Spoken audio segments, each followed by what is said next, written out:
My name is Nicolas Background, and I work for the Bureau of Information and Telecommunications for the state of South Dakota. And a little bit of my background. I grew up working for my dad, actually in Bellevue, South Dakota, so this is like home to me. And I grew up building computers and networks, and it's been, I don't know, at the time you don't really realize what you're doing until later on. And I knew that after high school I wanted to go into college and I wanted to learn something more about computers, but I didn't know what that was, because I've done everything from removing malware off of computers and even, I'm not sure if anybody remember this, but PC-Cillin, I mean, that was a tool that, or antivirus that we installed on computers back in the day. This is kind of funny little story on that.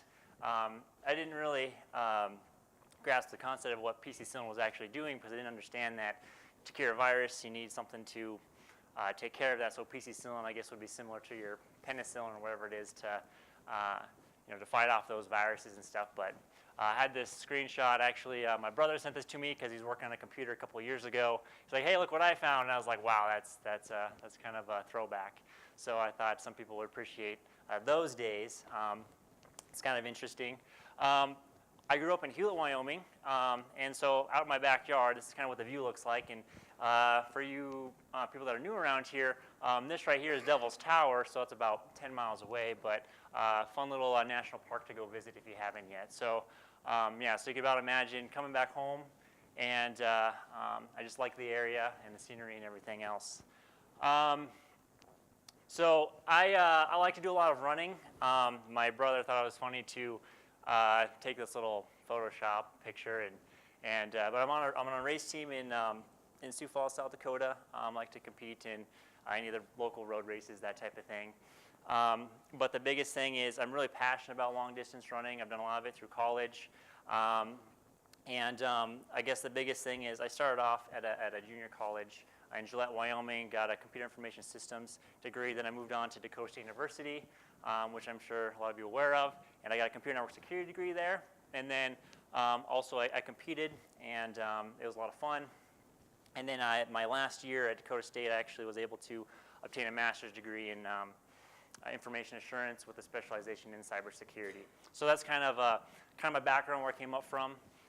So we'll kind of hop into it here. So the biggest thing is I'm going to be talking about, I guess, just email threat vector in general, right? So here's so many times that there's these breaches, and you kind of track it back to the source, and sometimes it's something as simple as somebody clicked on a link, or somebody was social engineered to open up a document and execute code, that type of thing. And stuff. You see that all the time, even the bigger organizations. So what I'm going to kind of go through is just kind of prep you guys here is I'm going to show you this real-world emails that we deal with on a daily basis, and how we're taking what we see in every single, I won't say every single, every email. We're taking all of these malicious emails. We're actually analyzing emails, and we're taking out links. We're looking at the attachments, doing the analysis. And so just, I guess, the layout's going to be, I'm going to show you an email. We're going to click on those links and kind of show you what's behind those links, and just kind of show you the full, I guess, spectrum of how the attackers are just trying to social engineer and get users to run code. One thing I want to note is on end users. It kind of bothers me sometimes when people kind of talk bad about their end users, saying, "Oh, they're so dumb because they clicked on this phishing link." I don't like those comments, because your end users, they kind of drive your organization, and you don't want to make them think that they're dumb or anything like that. And so what I would think is it's not a user problem. Of course, there's ways to train them and educate them, and I'll talk about that a little bit later. But just the fact that they have really busy schedules with what they do. You never know how many emails they're getting, what they have to vet through, and if you have to tell them, hey, analyze every email that comes through, they kind of look at you like, well, I get so much email on a daily basis. How am I supposed to take a minute out of my time for every single email? I mean, that adds up. So just want to kind of point that out, that I don't like the dumb user comment. So they're users. You got to be able to protect them, and I truly think you can do a really good job, and you can prevent a lot of the email threat vector. You can prevent a lot of the attackers out there from gaining access to their systems. So This is just a rough number here, but for 1 month, the state of South Dakota will actually block 18.5 email messages based on all kinds of different categories, if it's a spam profile or whatever it is. So the stuff that that gets delivered to inboxes is over 2 million email messages, and what's sent out is about 758,000. This is just 1 month, right? And so there's a lot of email that gets processed. So what I'm going to be talking about is stuff that gets through those filters, gets through those all those signatures, those things that make it to the user's inbox, because I don't care about the stuff that was blocked at the email gateway. And I'll talk about a little bit later of what you could be blocking at the email gateway. Yes? What's the scope of that? What is that like? Sorry. Yep. So we have about 8,500 employees. So that's about the scope of it. So the state? Yep. So the state of South Dakota. So this is all the agencies. Any agency in the state of South Dakota. We manage in a central. Oh, there you go. So yeah, I guess I forgot to mention that scope. Thanks for asking that question. Great question. So 8,500 end users, and so we manage those. So what I'm going to go through is some email examples, and I break these down, and we try to categorize them. So when I say phishing email, I mean that could be anything, right? When I'm going to talk about phishing, I'm just talking about a basic link or a way to grab some type of credentials. I'm not talking about phishing to execute a document and dump or try to execute code and that type of stuff. So when I say phishing, I'm just talking about getting some type of credentials. And then I'm going to talk about just malicious attachments in general, what those look like, and the code behind those. And then I'm going to talk about malicious file downloads, which is a little bit different because it's not attached, it's not at the front door, but rather you have to go out and download something to get it executed. So we'll hop right in here. So phishing first. This is very basic. There's no links. There's nothing here, right? It's just an email saying, hey, you should give us your username and password. These are kind of hard to defend against because there's not very much to them. They're very simple, and they just ask for your username and password. So that's really not that advanced at all. You can tell the sender address is different than what they tell you to send to in the body, and so it doesn't make I don't know, to make this be fluid, the end user would probably reply and send back the username and password, but having to take the extra step and copy out that URL, it's just a mess. So the effectiveness of this email is very low. This one, as you can see, an email received an email. It looks like in the body, it's an invoice of some type, and that's pretty common. You'll start to see some themes here.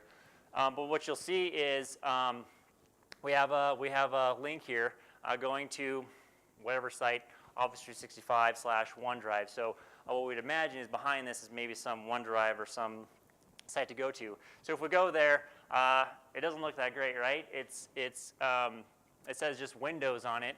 And if you don't know what Office 365 was, you wouldn't know the difference. But if your organization uses a lot of Office 365 or OneDrive, you'd kind of know that something's kind of suspicious here. So again, it doesn't look like the attacker at this point actually gave something that was really that appealing. But this is, I guess at this point, ask for username and password. And then when you have view attachment, this will actually then forward you to OneDrive and Office 365. So it kind of makes it look like, oh yeah, I gave them my information, now I can log in.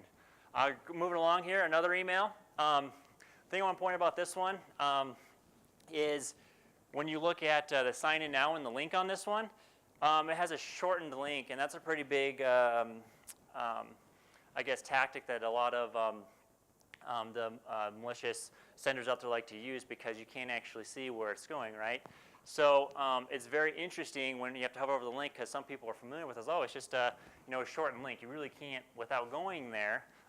There are tools to be able to break those down, but to another user, it's just another link to click on.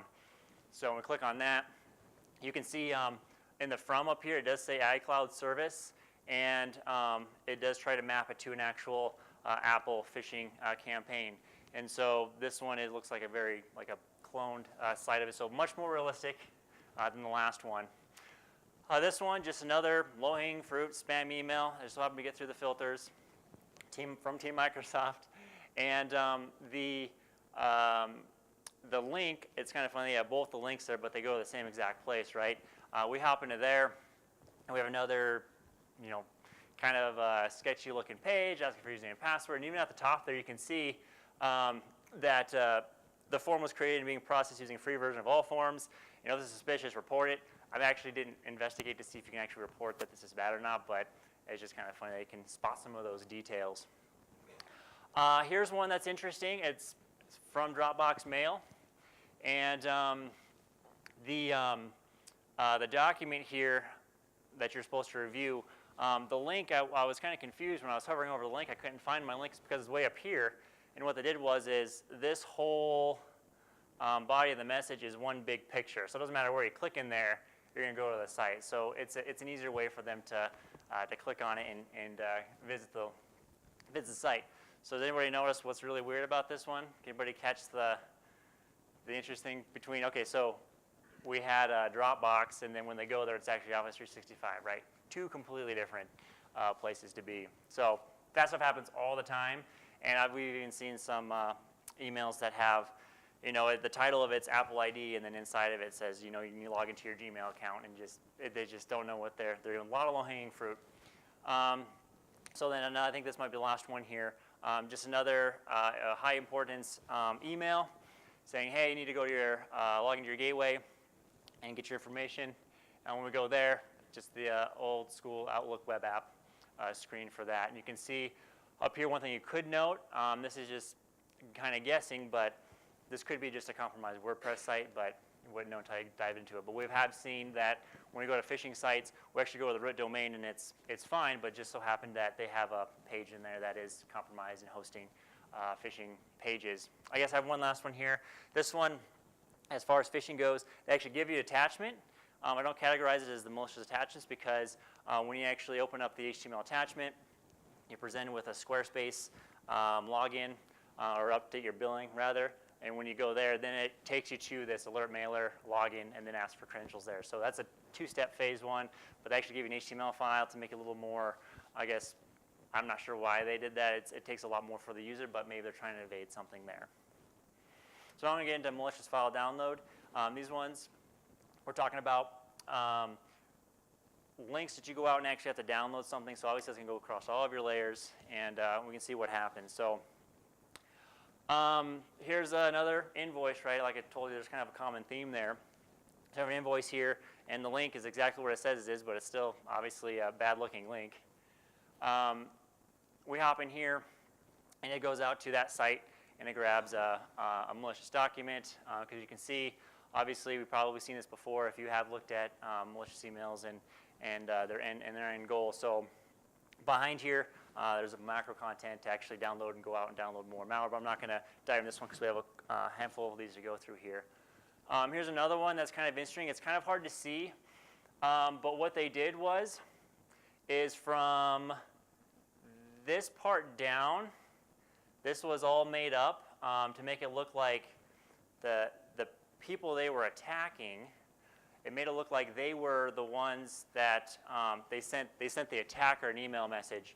So what the attacker is, they made this up here, and the attacker's like, hey, I can't agree to your invoice with some language in there, and so the end user would see that like, oh, I didn't know I sent him an invoice. I gotta go check this out. Obviously, then they have a link. So it's just interesting that they're trying to use that tactic, and again, just another technique that you can see happen from time to time.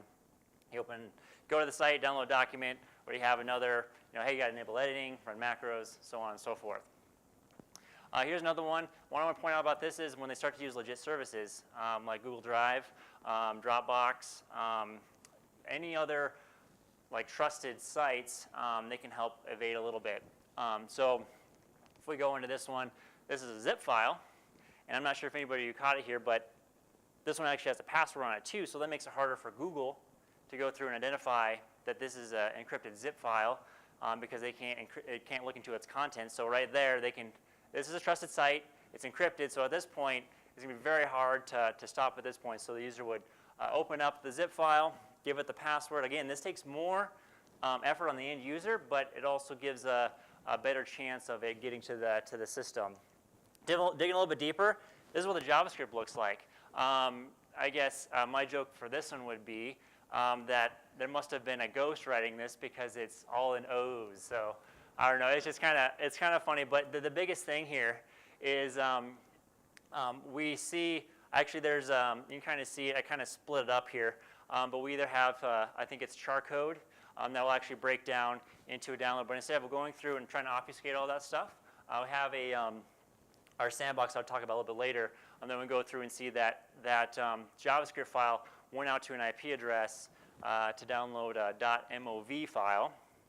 And when you look at the MOV file, it's actually a PE32 executable, which I'll kind of show you how we can get to that analysis very quickly a little bit later. Here's another one. Unusual sign activity. This is a little more realistic because you might actually log into your Hotmail or whatever else, and you might get something like this. So try to scare the user a little bit. Check out further documentation. Again, another zip file. I see a lot of, happens quite often when you go out to download. It's either a straight up document or Office document of some type, or a zip file that's encrypted or maybe not encrypted, depending on how much they want to be covert on that. So another JavaScript file. And this end payload on this one, if you let it run a sandbox for a little while, you'll have a server ransomware. So you can kind of see the server ransomware. This campaign was tied to that. But basic link, as you can see, download a zip file with JavaScript and execute it. So if you can somehow block JavaScript in your organization, you could stop threats like this, but a lot harder said than done. But let me move on here. Malicious file attachments, this is stuff that makes it to the front door of the user's email. This stuff is, it's sitting there. It could be an Office document of some type. Maybe it's another encrypted zip file, that type of stuff. But we'll hop right into these. So this one, and I try to get these as raw as possible. So the subject is advice payment. It just has an attachment, and this is all that was in the subject line. There's no other greeting. There's nothing else. This is all there is. So it's kind of interesting. It's like they're not even trying, and I think I have a theory I'll tell you about a little bit later why I think that. But we open this up, and what looked like an Office document, I'm not sure, has anybody ever seen this prompt before, or what this prompt means? So we can enable the links to the live dynamic of the document.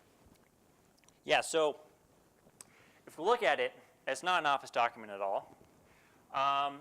But I would expect this to be like an RTF document, and for those who know how to look at the file headers, you'll know that right away. But I see all these L chars. I was expecting a lot of hex in here. So I took out all the L chars, and this is what's left. What you can see is you do have your RTF file header here, so this isn't actually an Office document. It's an RTF file trying to leverage an exploit that would allow you to download a file. So if we look at yep, it's a rich text file. But if we went through and we decoded the hex there, we can see the URL from where this RTF file is trying to call out to download and execute its payload. So what we have here is whatever that clot shop tech modules make chrome.hta, an HTA file, if you don't know. Those can contain JavaScript or VB code, and this is what this one looked like. So through those steps, we get to this. I would call it like closer to the end payload, but we're getting closer. So we have a bunch of VB script here. We have just some obfuscation, lots of obfuscation. And then in the end, what we have is PowerShell execution of an encoded command, which I'm sure a lot of you are familiar with. But this is the downloader component. So after you get this far and this executes, then you're running whatever PowerShell command on the endpoint if you're not blocking this type of stuff. So all that work just to run this PowerShell on the endpoint. So that could be downloading another file. That could be maybe doing something as simple as running certain commands and then shipping it back away. It could be a bunch of different things. But the biggest point is it started an email, and the document was an RTF file that tried to use an exploit if that's not patched, and to get to that point. So pretty cool there. Here's another document, and again, very simple, nothing really crazy there, nothing that really makes it stick out like I have to see this right away, but it's another, like I said, low-hanging fruit, stuff that gets to the end user's endpoint. I will note, too, all the stuff I'm looking at is stuff that's been reported by users that we then go through and I'll talk about the process a bit later, but then we actually analyze. So you can't know what's malicious out there unless somebody is actually looking at all the email, which 2.1 email messages, no one's going to be able to do that, but if you have your end users reporting, that's helpful. So hop into this document here, and what we saw before, right? Just different look, but again, macro-enabled content. And the interesting thing about this one was, this was using more of a built-in tool on Windows called bitsadmin. And so the macros ran command prompt, or ran command, and then you can see right here, it ran the bitsadmin, transfer, download, and then they had this URL that they went out to, IP address, and it looks like a .jpeg, right? And then it looks like they're storing it here, and then they're executing it. So the biggest thing to note is that we actually have something to go off of for an indication of compromise. If any of your users communicate out to that IP address, be something to look into. Which, yeah, it's not a JPEG at all, right? So they download what looked like a JPEG, save it as an exe. But just want to highlight that they used an internal tool to do that. I mean, you could do the same thing with PowerShell, but bitsadmin kind of stuck out.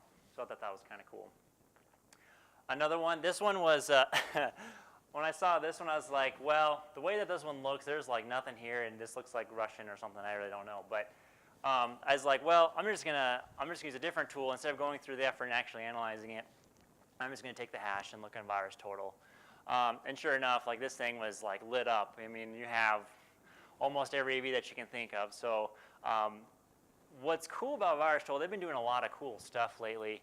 And what you can do is when you give it a file, if it's something that you're comfortable with uploading to virus total, of course, they actually break it down because if you don't know what an Office document, if it's PowerPoint or Excel, whatever it is, it's actually like it's an archive with a bunch of different files inside of it. So you have XML files, and you actually have a bin file, and that's kind of where your macro code usually resides. So when you give it a document, it'll actually break out and actually hash that specific project bin file. So if they try to use that into another Office document that they slightly change, you kind of still have the core of that, but obviously they can change and make more VBA code and obfuscate as well. But it's just kind of interesting that virus total is just still extending its capabilities, which it can do from an analysis perspective.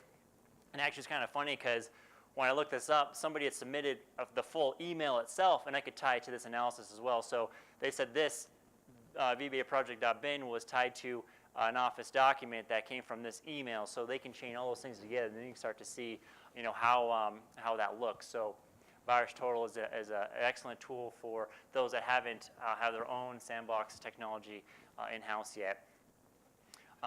This one is kind of interesting. We have a UPS delivery and a zip file.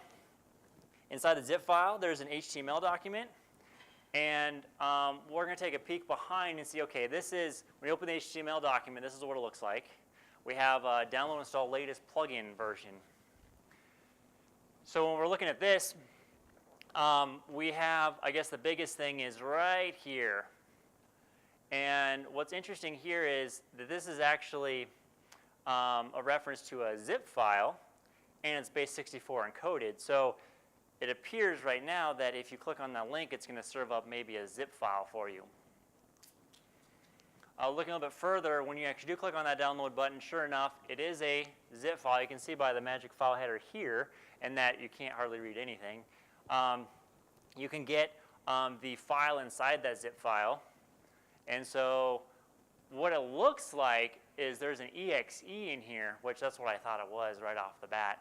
But when I looked a little bit closer, I didn't realize that there was another dot, and it was .js. So it's really not an exe. So maybe they try to trick the user, okay, you're downloading an exe for this plugin when really it's a JavaScript file. So kind of interesting there. And then if we actually look at the JavaScript file, what we see here is, let's see, about 5 host names. So maybe this tries the different host names. If one's not up, it goes to the next one, wherever that might be. But either way, this JavaScript this is how it was. I didn't have to do any deobfuscation. This is just what it was. I can easily pull out these host names to maybe go block at the firewall if we're not already. Go look and see if anybody has, if anybody's actually communicated out to these domains yet. So I'll talk about that in our process here shortly. So this is something that kind of grew over time for us, but what I want to kind of do is kind of explain how we're trying to attack the email threat vector from our organization and build some sort of, I kind of show you a basic process of how you can kind of start and maybe understand, how bad is the email threat vector in your organization. Maybe you have the problem solved and this is nothing new to you, but maybe you're like, oh, well, we do get some stuff that gets reported, but I don't know how to analyze it. I don't know what to do with this suspicious email when I get it. I don't know if it's good. I don't know if it's bad. You know, if it is bad, I know what can I do to look across the enterprise to see if anybody's went there and that type of thing. So I guess starting at the beginning, you're going to have somebody reporting an email somewhere in your organization. And then who's ever looking at these emails has to kind of have like a hunch of maybe what could this be doing. You don't have to be this granular, like, okay, it's a suspicious link, a suspicious file, it's a suspicious download. I don't really know what this is. The biggest part here is right here, analyzing any of those links, analyzing any of those file attachments that you get. And VirusTotal has a good tool. It's quick and easy if you want to check a file hash, if you want to throw a website up there and get it rated and see if there's anything that's detecting it. But if you want to take it a little bit further and you actually want to do some in-house sandboxing, a good open source tool is called Cuckoo. Phenomenal tool, very easy to set up. It can be as big or as small as you want it to be. I mean, you can use a VirtualBox, get everything set up, but it's a great tool to give it information, whether that's URLs, documents, that type of thing. Get them analyzed, and then be able to make a classification. Yep, this is bad, or nope, it's not bad. I mean, that's your fighting chances. Okay, can we actually detonate something like this? So if it is malicious, then what we do is we grab wherever we think is malicious there, right? Because if we categorize it as bad, we have to have something, either it's a IP address, host name, maybe a file hash, whatever those are. And if you have appropriate logging set up, then you should be able to look for said things in your SIM. Maybe you have maybe a dashboard to look at. I'm going to look for everybody that's hit this IP address, or wherever that is. And obviously, if you have something that pops up, yep, we have this person, they hit malwaresite.xyz, then you need to take action on that machine. Okay, how far did they get compromised? If it's just credentials, so let's reset their password. If it's they actually ran a malicious document and the binary actually executed and talked out to some other country, wherever that might be, take a peek at that and remediate that in the best incident response plan that you have for that.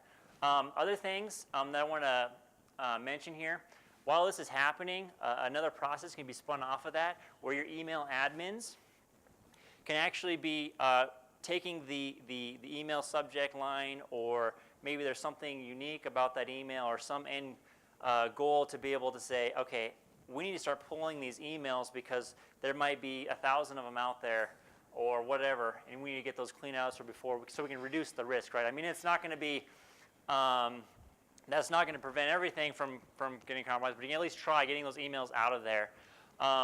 So what I want to mention too is a lot of times, a lot of the malicious documents or the websites, they either categorize as something that was good, like a day ago, yeah, it's categorized as business, and then you go there, it's a phishing site, so they just recategorize it again, but you can see a history that has been bad. But the file hash is kind of interesting because a lot of the payloads that come down have never been checked on VirusTotal, and they've never been looked at. So you might have an AV solution that's not detecting or doing anything with that. So if you have to, in your AV allows, you can put in your own signature. Maybe say, okay, anytime you see this file hash, don't let it execute, or wherever that might be. So a lot of the time, I would say, when this stuff gets out there and the user downloads or whatever it might be, VirusTotal hasn't seen it, and maybe the AV, there's some detection in there that it's missing. You'll be able to at least have this information from a proper analysis. And from both of these things, you can actually gather, for example, from your SIM, if people did go to that website, when did they go there and when did you start looking at it? Was it, oh crap, they went there 3 days ago? Or was it, oh, this happened like 5 minutes ago, we can actually react a little bit faster? And that's kind of what the threat initiation is. Compromise would be if you did see everything past the firewall, the IPS, there is something really bad and wrong here. And then, like I said, time compromise. If it happened a week ago or if it happened 10 minutes ago, you kind of gather that over time to see how well you're reacting to these analysis that you find. And then from the email perspective, you can start gathering some interesting information, which I'll show here in a bit. And the biggest thing is that the stats removed from emails removed. You can get how many people are actually reporting these things. You can get how many people actually receive these things. And then I guess threat duration is the email came in here, but nobody reported until like 3 weeks later, which at that point it's kind of a dead track because the way domain names just move so fast with malicious stuff. I just do want a quick note on Cuckoo. It's open source sandbox. I'm going to show you 3 quick slides on what you can do with it. You can give it files, and you can give it URLs or hashes. And with the hashes, obviously, it looks to see if it's already been analyzed.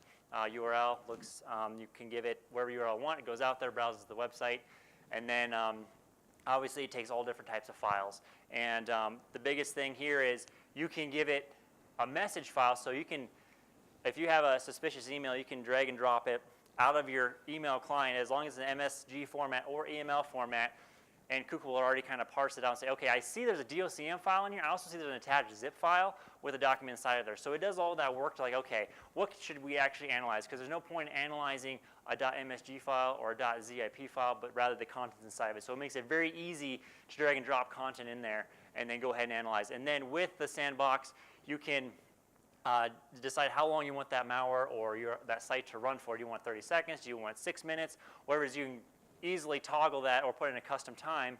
And then there's way more functionality I can't go into right now, but it actually does do human interaction simulation. And then you can also do memory dumps and then use tools like volatility to look at the memory to see if there's anything more advanced there. Awesome tool, and it's pretty well developed. There's guys always out there updating and a great community for it. And the heart of it that's really helpful is the signatures, because they're always making signatures, and you can create your own signatures. So here's just a couple interesting signatures I saw a trigger on a document, is that it installs itself at a startup, as you can see there, and then execute a process and inject a code to it probably while unpacking. And what we see here is kind of stuff that Dave Kennedy and others were talking about, how, you know, if you see something like this, it's probably just bad, right? Windows style hidden, looks like it's going out to this site, grabbing an exe, and then looks like it's naming it some random number and storing in the temp directory. Like this is, I mean, this is real world stuff. This is the stuff that we see that comes from, that initiates as email to get to the endpoint. So just want to point that we have another IOC again that we can go look for in the organization. Actually, since we have that drop file, you can see it here. You can actually get the files for those and do an analysis of that by itself if you wanted to. So there's so many different things you can do with it. So Cuckoo is a phenomenal platform. So what you can do with the data is start tracking over time what your email threat vector is looking like. So you can gather subject lines. You can gather, if you want to categorize them, you know, this is how many phishing links we saw. This is how many malicious attachments we saw. And then if you want to go, you know, even in more granular detail, you can.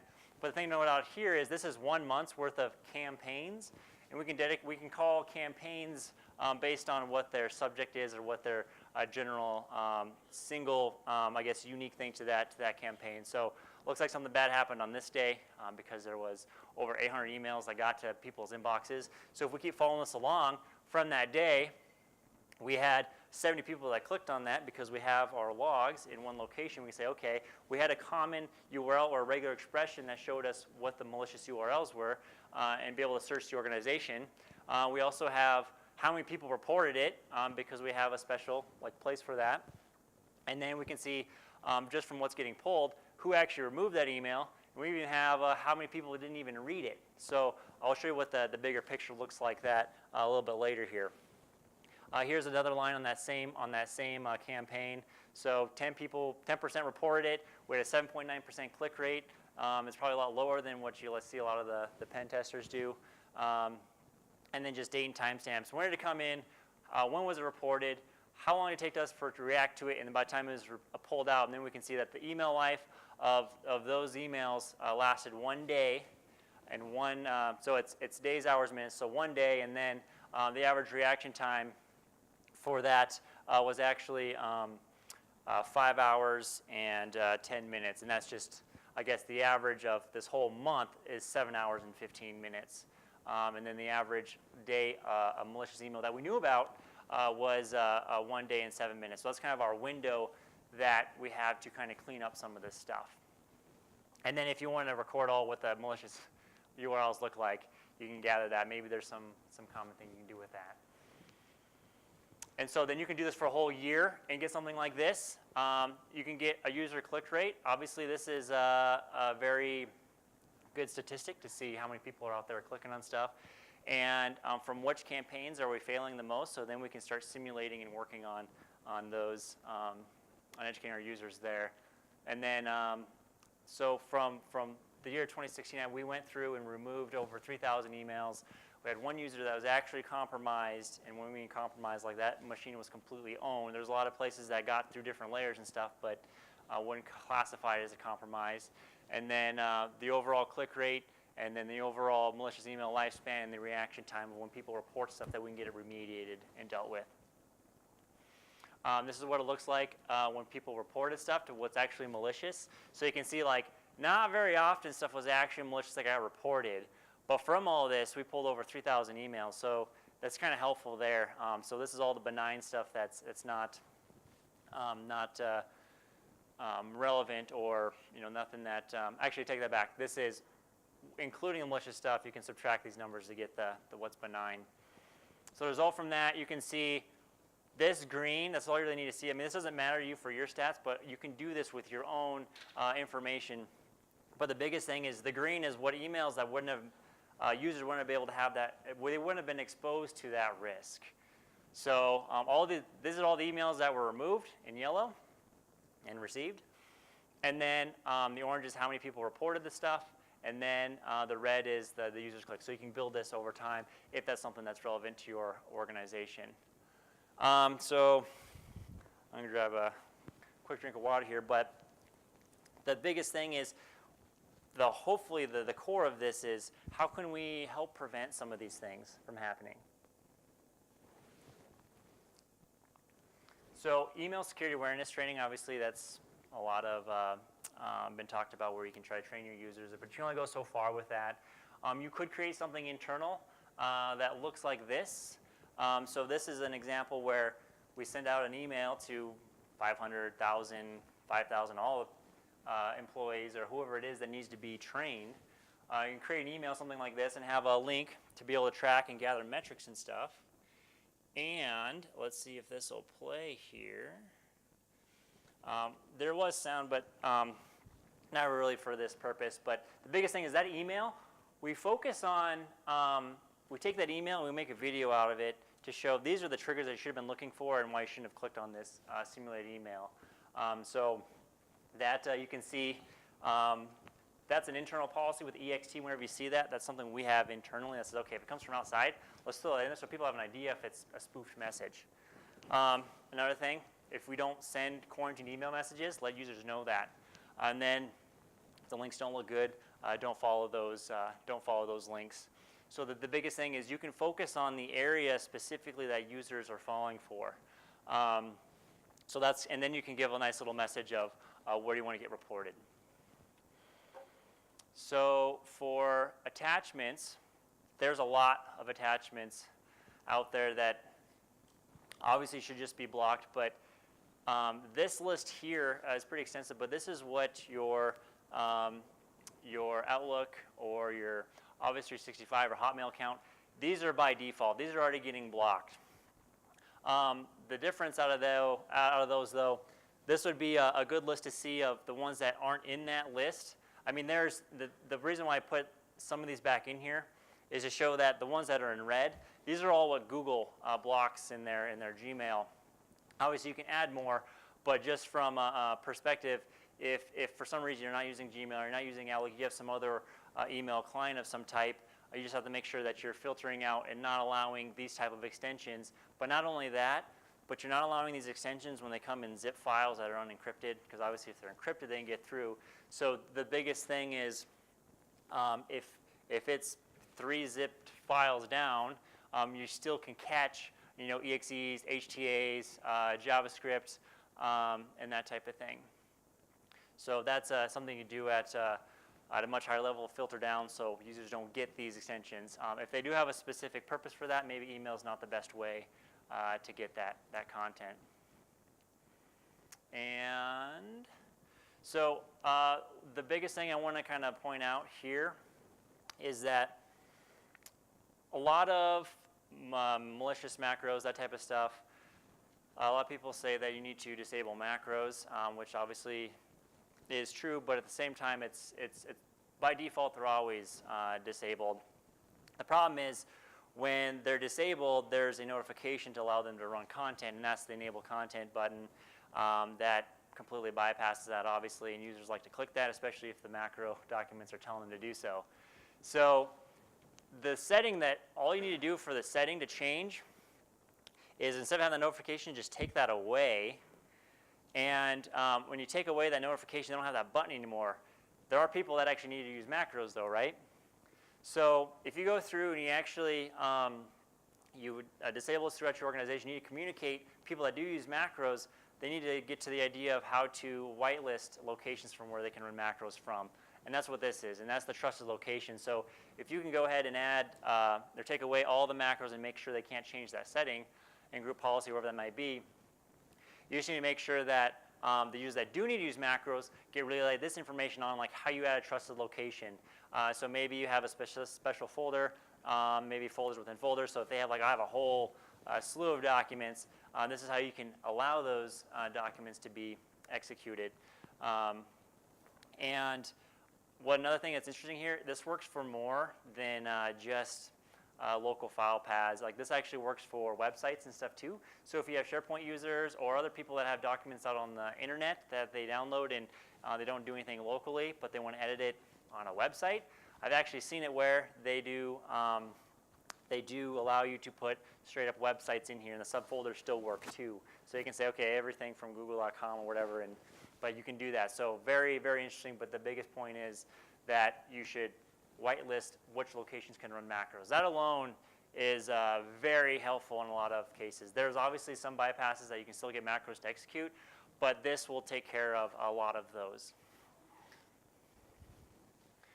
So downloaders, this is the macros going out and actually downloading something. So it's maybe like the second phase, or maybe they went out to a website and downloaded .js file, wherever it is. I've heard other people talk about it, but application whitelisting. App Locker is very handy. The biggest caveat with, I guess, with App Locker is you need to have an enterprise or ultimate license for Windows 7 through 10.